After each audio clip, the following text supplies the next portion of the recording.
How to Read and Understand the Biblical Prophets by Peter J. Gentry, Chapter 3, The Function of Repetition in Hebrew Literature. As noted at the outset, reading and studying the Bible, especially the Old Testament prophets, may not be straightforward for readers with a modern and Western background in culture and language. The biblical texts are ancient and Eastern in origin. They come from a different culture and a different time. Critical scholarship of the 19th and 20th centuries did not rigorously ask these questions. What were the Hebrews' own rules for writing literature and prophecy? What patterns, rules, or traits did they use in their writing? Instead, analysis of the prophets as literature was based on modern and Western rules of literary analysis, rather than the rules of literature governing ancient and Eastern texts. The nature of Hebrew literature. We all know that Hebrew writers, including the prophets, were very repetitive. In fact, repetition is at the heart of Hebrew discourse. The normal pattern in Hebrew literature is to consider topics in a recursive, in other words, progressively repetitive manner. This approach is boring, frustrating, and monotonous to those who do not know and understand that this approach was a purposeful way of communicating the content. Normally, a Hebrew writer would begin a discourse on a particular topic, develop it from a particular angle or perspective, and end by closing down that conversation.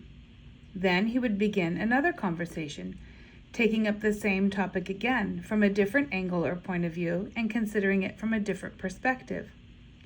Do you recall the illustration we considered earlier about stereo sound?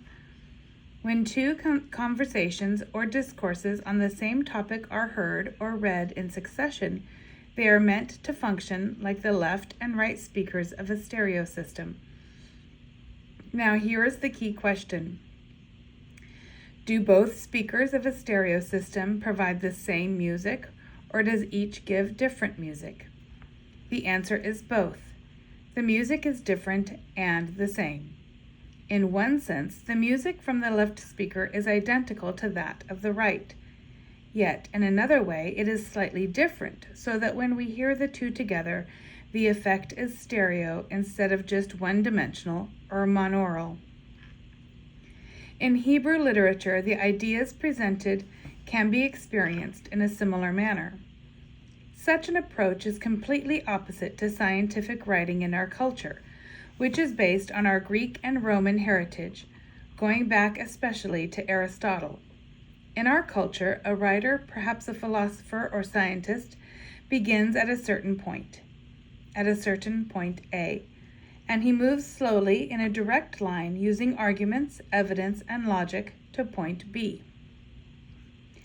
The recursive approach in Hebrew literature, aimed at developing ideas in a three-dimensional manner, so to speak, is followed in any genre and even across genres, whether prose or poetry, and at both the micro and macro levels. Let me first illustrate from Exodus 19, 5-6, where Yahweh announces his purpose for making the covenant at Sinai. He says to Israel, "You will be my special treasure, more than out of all of the nations, and you will be for me a kingdom of priests and a holy nation." Two clauses or sentences are joined by the conjunction and constitute the declaration by Yahweh.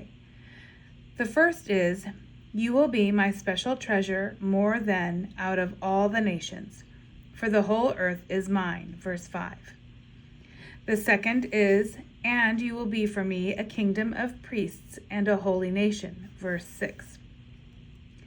If we begin with the second sentence, verse 6, notice that there are two phrases, kingdom of priests and holy nation, also joined by and. These two phrases are like the left and right speakers of a stereo system. A holy nation is a nation completely devoted to loving God and serving him. A kingdom of priests is a group of priests exhibiting the rule of God and in their ministry bringing others to experience God's rule in their lives, bringing others to devote themselves to the worship of God. Both phrases, then, each in a slightly different way, speak of a group of people completely devoted to serving and worshiping God. The phrase special treasure is used in ancient Near Eastern literature and in the Old Testament of a king who is completely devoted to serving and worshiping his God, or of an obedient son who is devoted to the service of his father. In this way, the two expressions or phrases in verse 6 are also like the left and right speakers of a stereo system, saying the same thing.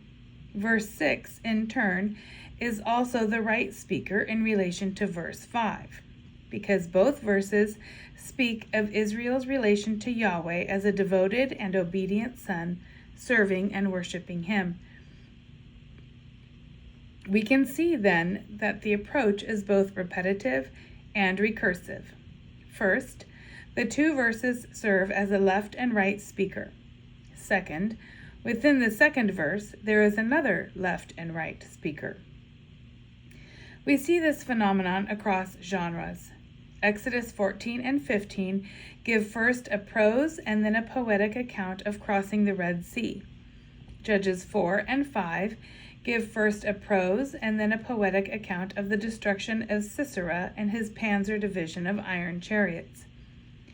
Genesis 1:1 through 2:3 and 2:4 through 3:24 show the phenomenon within the genre of narrative. Those narratives of the creation story were not composed from different sources, as scholars have mistakenly proposed from the 18th century onward. What we find in those accounts is the chief characteristic and method of how a single author communicates. Poetry in Hebrew. This explanation of ancient Hebrew literature also accounts for the fact that almost all Hebrew poetry is based on the couplet, the minimum version of the left and right speakers to create a stereo or three-dimensional idea. The first line of the couplet represents the right speaker, and the second line represents the left. Occasionally, authors follow patterns of threes, giving us tricola or triplets of discussions in discourse or in lines of poetry. Examples of triplets are not hard to find. In Isaiah 7 through 12, there are three panels or sections portraying the future king: 7:10 through 17, 9:1 through 7, 11:1 through 9. And in Isaiah 49 through 53, there are three songs about the servant of Yahweh: 49, 1 through 13, 50, 4 through 11, 52, 13 through 53, 12. A fourth song, 42, 1 through 9, however, dealing with the servant of Yahweh, is separated from the other three and placed much earlier in an introductory section. As a way to illustrate, I simply opened the book of Isaiah in an entirely random way, and the first thing I saw was a couplet. Then sheep will graze as in their own pasture, lambs will feed among the ruins of the rich. 5:17 NIV.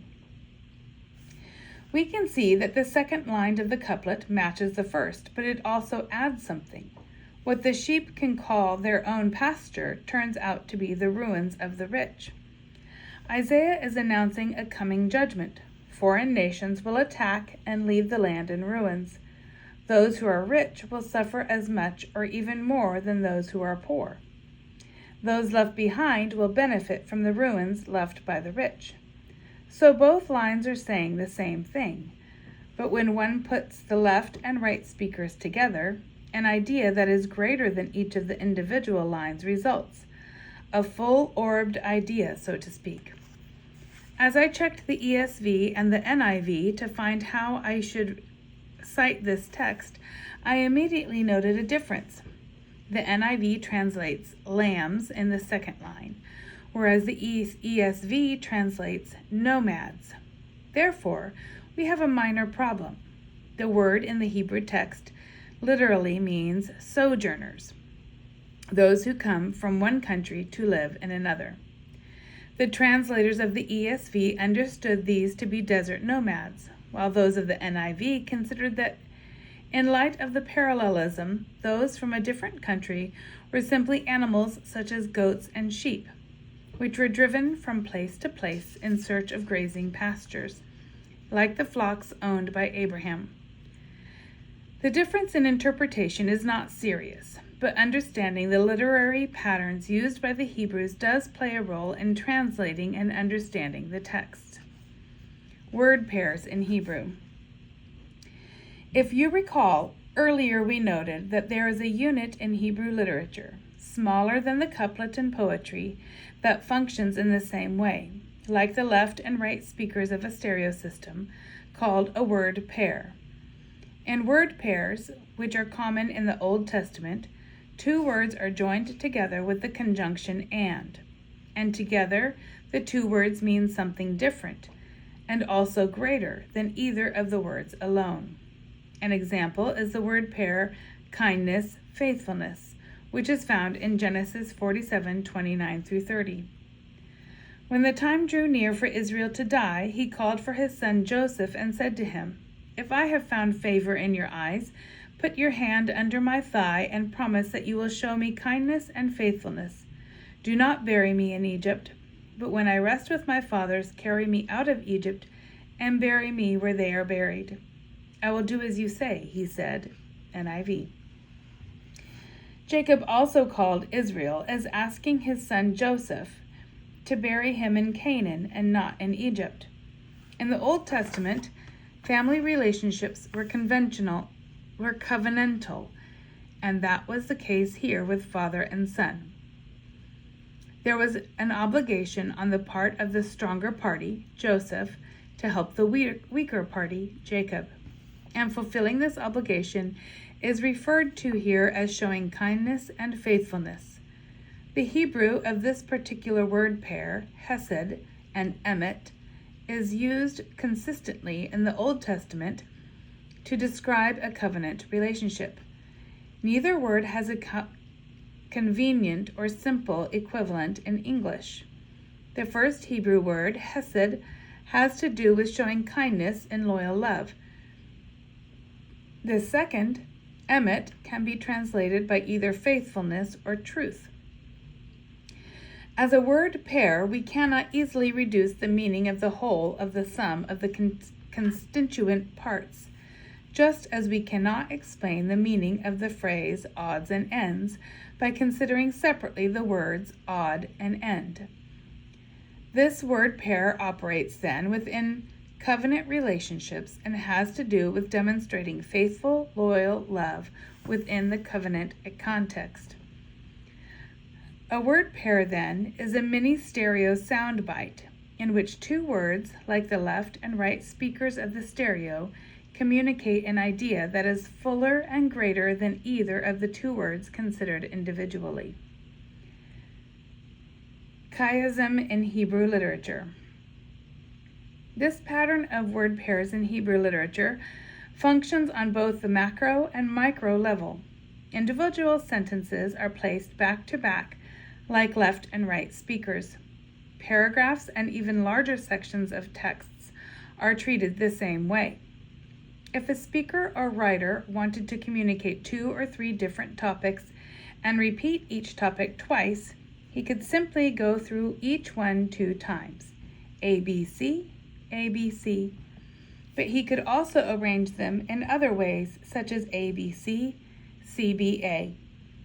This second arrangement is called a chiasm.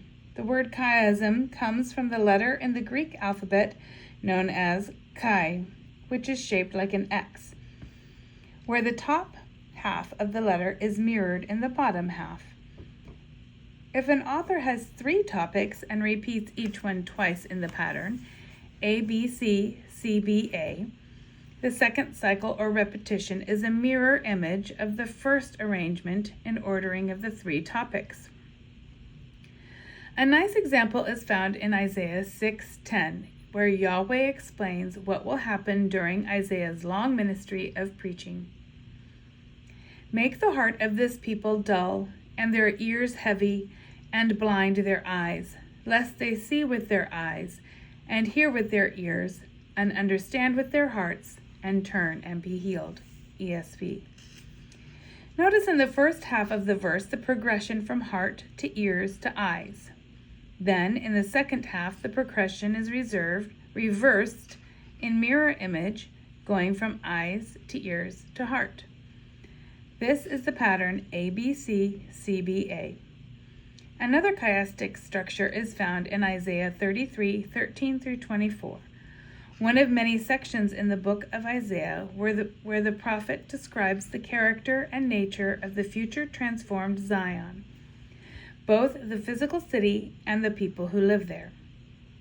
A, the people of the new Zion, 13 through 16.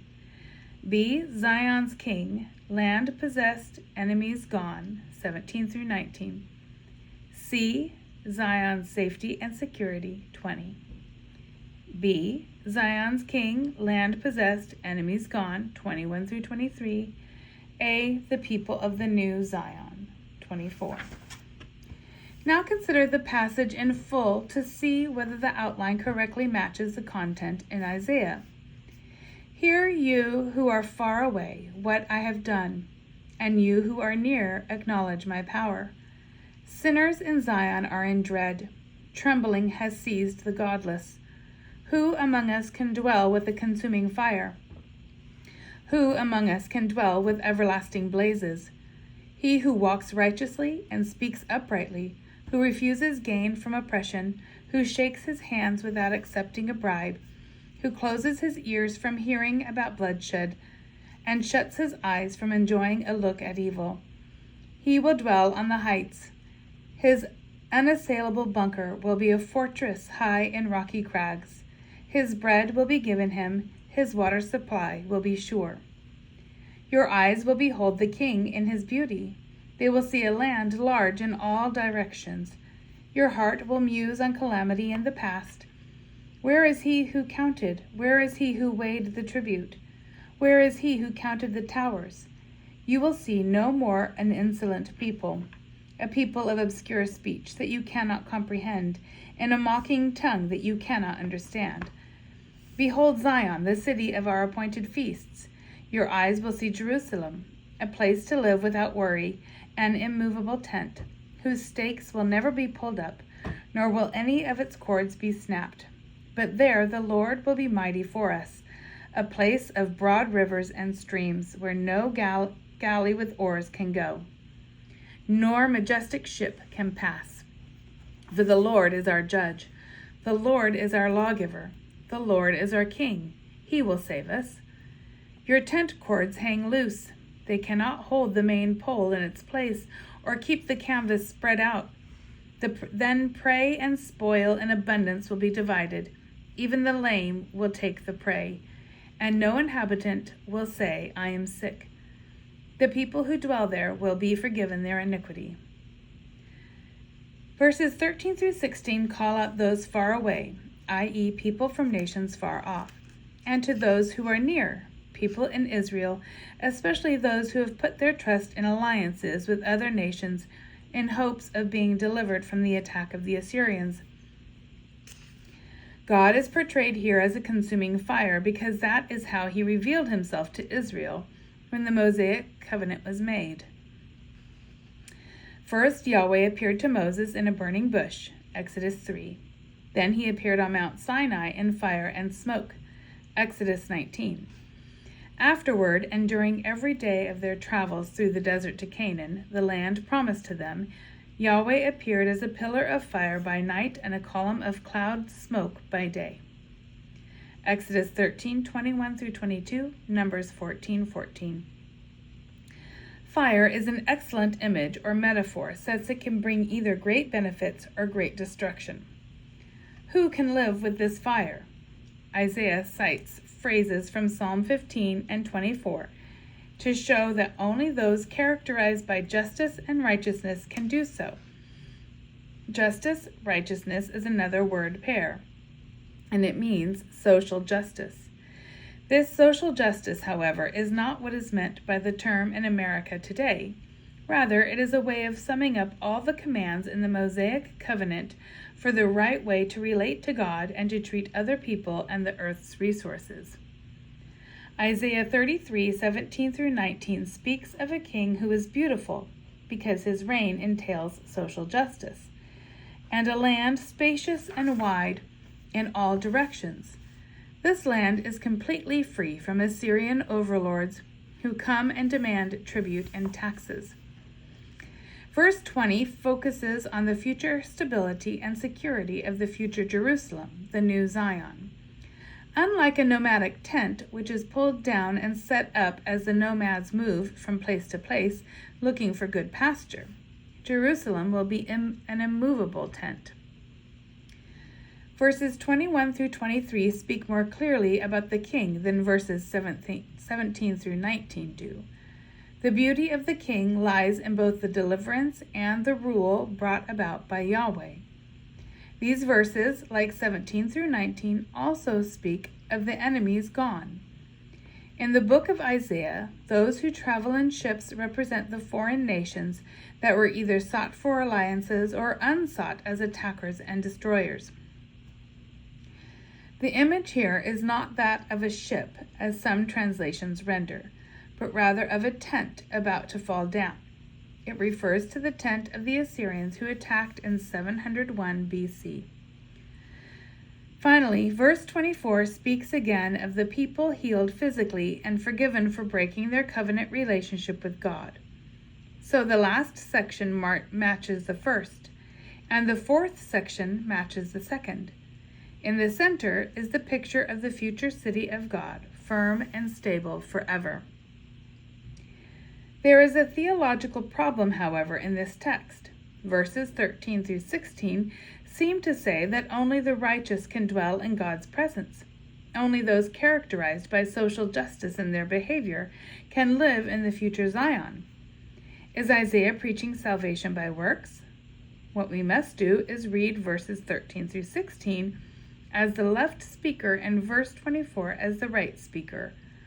Only when we put the two together do we realize that social justice and righteousness arise in humans who are healed and forgiven by God. We do not know yet how this will happen. Isaiah will explain this in detail in the next section, chapters 38 through 55. But we cannot adequately express the prophet's teaching unless we put verses 13 through 16 together with verse 24 as a single communication from left and right stereo speakers. This illustration shows that we cannot read the text in a linear manner like we read scientific texts derived from a Greek and Roman heritage. Only when we grasp the literary methods of ancient Hebrew writers can we properly understand the text. How grasping the repetitive patterns can illuminate difficult texts. If we grasp the character and nature of Hebrew literature, we can deal with difficult passages in the text as well as clarify the literary structure of the text as a whole. Once again, the book of Isaiah helps us see how. I have argued elsewhere that the book of Isaiah as a whole comes from a single author who lived and wrote in the 8th century BC, a man called Isaiah. In fact, the literary structure of the overall book demonstrates the coherence of this work. Returning to our sound system analogy, we can consider the Honda Acura RL. This vehicle is a full-size luxury sedan equipped with a sound system that produces DTS 5.1 surround sound, which is distributed from 14 Bose speakers. A demo DVD explains that the music was recorded by 26 microphones before being distributed over 8 channels. Similarly, the book of Isaiah develops its plot structure by presenting the central theme of the transformation of Zion 7 times. The music of Isaiah is like that of the DTS 5.1 surround sound system. Or, even better, Isaiah resembles the newer DTS 7.1 surround sound system, which distributes the music over 7 channels as it describes the transformation of Zion. In all 7 of its major sections, like a 7-channel audio system, As outlined in Chart 3.1, Isaiah details the path from a corrupt Zion in the old creation to a renewed and transformed Zion in the new creation. Chart 3.1. The Book of Isaiah from Zion in the old creation to Zion in the new. 1. The Judgment and Transformation of Zion, Part 1, 1:2 through 2:4. 2. The Judgment and Transformation of Zion, Part 2, 2:5 through 4:6. 3. The Judgment of the Vineyard and the Coming King, 5:1 through 12:6. 4. The City of Man versus the City of God, 13:1 through 27:13. 5. Trusting the Nations versus Trusting the Word of Yahweh, 28:1 through 37:38. 6. Comfort and Redemption for Zion in the World, 38:1 through 55:13. 7. The Servants of Yahweh and the New Creation, 56:1 through 66:24. In other words, we can divide the book of Isaiah into 7 distinct conversations or discourses. In each one, Isaiah is dealing with the topic of how we get from a corrupt Jerusalem in the first creation, a Jerusalem characterized by covenant disloyalty due to idolatry and lack of social justice, to a renewed, restored, transformed Zion in a new creation. Chapter 1 introduces the change of covenant disloyalty. Chapter 1 introduces the charge of covenant disloyalty, and after Isaiah describes how the disloyalty will be dealt with by divine justice, he ends with a glorious vision of a future renewed Zion in chapters 2:1 through 4, where all nations come to Zion to receive instructions from Yahweh. From 2:5 through 4:6, Isaiah details a second time the lack of social justice and the process of judgment and restoration planned by Yahweh. Again, this section ends with a glorious vision of the future Zion. The third section runs from Isaiah 5 through 12 and begins to expand on the themes a third time in the context of a complicated crisis in which tiny Judah is caught between the pincers of a threat of attack by Assyria on the one hand and the threat of an anti-Assyrian coalition on the other. The crux of this crisis is the bad leadership provided by the incumbent Davidic kings Ahaz and Hezekiah. This section also ends with a description of a renewed Zion focusing on a future king and a second Exodus, giving us a glorious vision of the future. In this section, chapters 5 through 12, a central component in the plot structure is introduced. We have a tale of 2 kings, Ahaz and Hezekiah. Contrary to what many scholars think, this king theme carries all the way through to the end of the book. Later, the 6th section is introduced by chapters 38 and 39, which deal with Hezekiah, and an introduction to chapters 40 through 55, with its focus on the servant king. And the conquering saving king is also predominant in chapters 55 through 66. At the center of the final section, 61:1 through 63:6. While the focus in the third section is on Judah and Jerusalem, the fourth section deals with the topic of the nations and their relationship to Zion. According to the Abrahamic covenant, only by seeking refuge in Zion and its king can the people hope to escape divine judgment at all, as well. The fifth section tries together the previous 2 sections by focusing on whether people, either those in Judah or those in the nations outside, are trusting in themselves, their own military technology and political strategies, or whether they are simply trusting in Yahweh, the true King of Zion. Again, like the 4th section, which ends with a big banquet on a mountain where death is banished forever, the 5th section ends with the desert brought about by trusting in humans, becoming a beautiful new Eden as those redeemed by Yahweh travel to it. The sixth section, chapters 38 through 55, describes in detail the means and method by which God will bring deliverance to the tiny group remaining who believe and rely solely on his word. God will use Cyrus as his servant to bring his people out of exile in Babylon, and a future king, a mysterious servant of Yahweh, who will bring Yahweh's people out of exile in terms of their relationship to him. The last section, chapters 56 through 66, returns to the corruption of the present Zion and details the true servants of the Lord as they move toward a brand new heaven and earth in chapter 65. With this whirlwind tour of Isaiah in our minds, we can now illustrate how coming across a difficult passage can lead us to find a parallel passage in another section where the same topic is treated, and perhaps Isaiah will expand on the idea there. Or it could be that having treated a topic in great detail in an earlier section, Isaiah may make an extremely brief and condensed reference to the earlier treatment that can be understood only from the earlier section. Examples of how repetition can aid interpretation. First, we come across a strange text in Isaiah 34, 5 through 6. For my sword has drunk its fill in the heavens.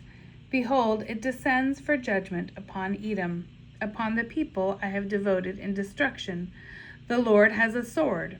It is sated with blood. It is gorged with fat, with the blood of lambs and goats, with the fat of the kidneys of rams. For the Lord has a sacrifice in Bozrah, a great slaughter in the land of Edom. ESV. What on earth does the Lord mean when he says that his sword has drunk its fill in the heavens? Behold, it descends for judgment upon Edom. There is a passage in an earlier section that explains in plain prose what is described here in metaphors and figures of speech.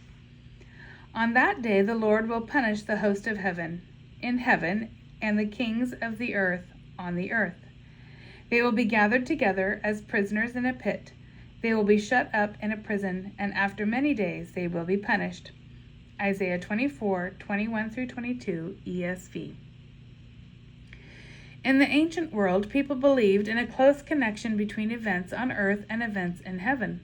According to the Bible, every kingdom consists of human subjects, a human ruler, and a heavenly principality or power who rules over the earthly king and kingdom. This is also clear from Daniel 7 and 10, where we see heavenly beings or princes in charge of the nations and behind the activities of the nations. Isaiah also mentions the heavenly powers who must be punished. Just as in 24:21, where God punishes first the evil spiritual powers ruling over the nations and then the nations themselves, so in 27:1, he punishes the dark powers in heaven. Leviathan, the fleeing serpent, before his sword comes to the earth to deal with nations in rebellion against him. The language here comes from Deuteronomy 32, 40 through 42, where the nations whom God had used to discipline his own people have wrongly concluded that they achieved the victory by their own power and the power of their false gods.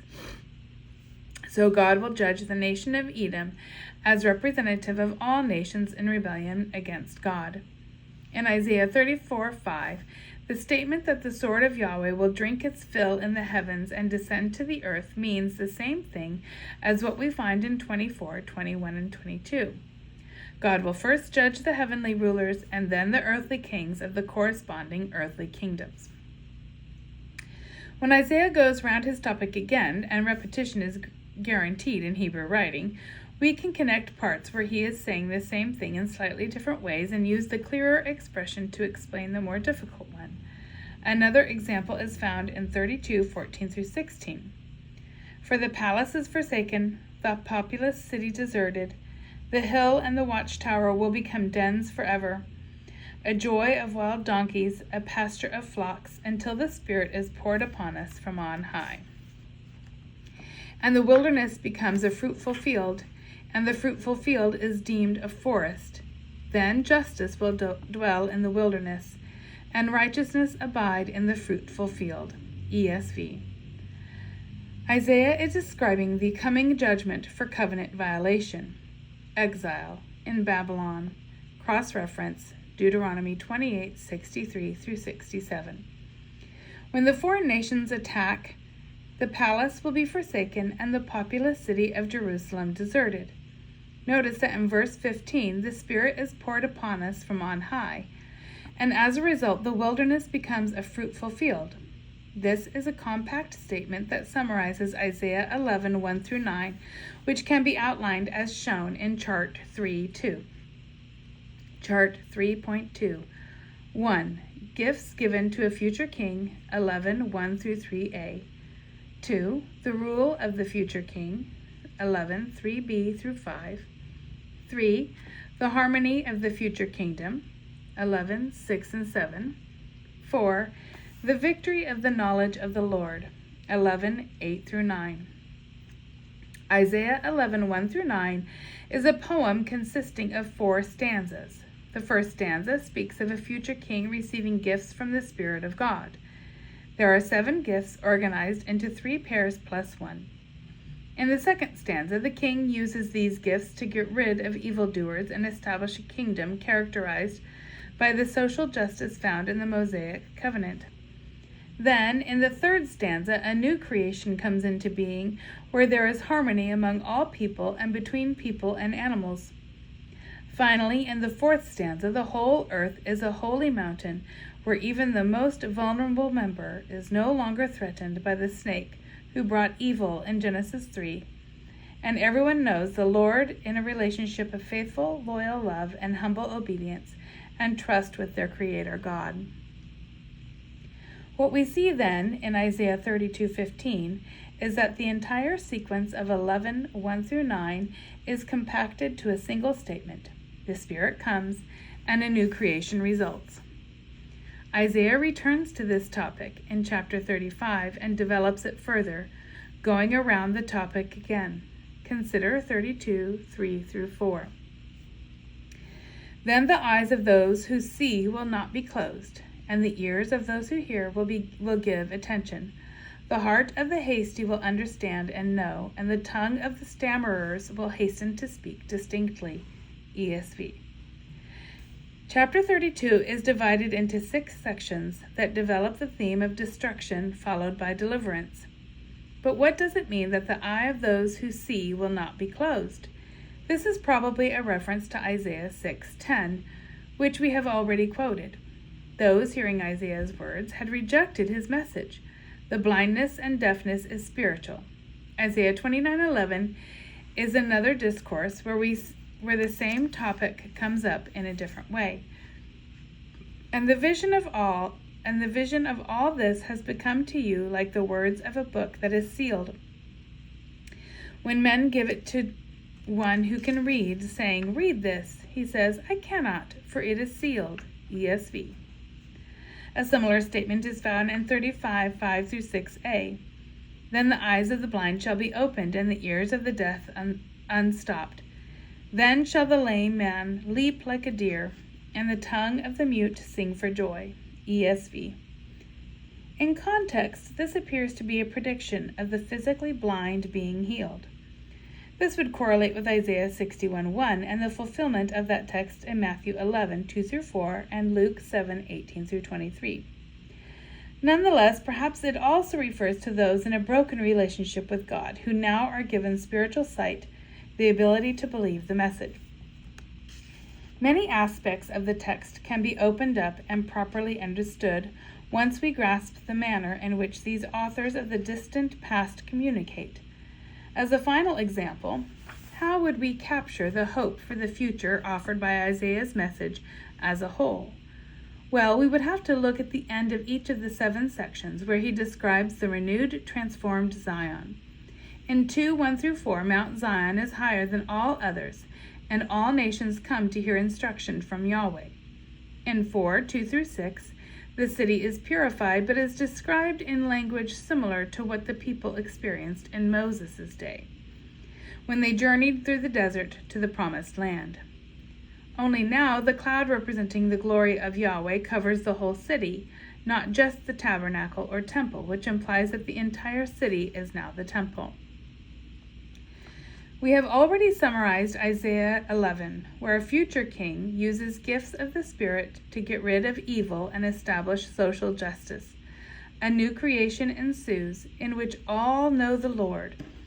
Isaiah 25 portrays a banquet on a mountain where the shroud of death is forever removed, and chapter 35 contrasts the desert created by humans trusting in themselves to a desert turned into Eden as the new people of God journey home from exile.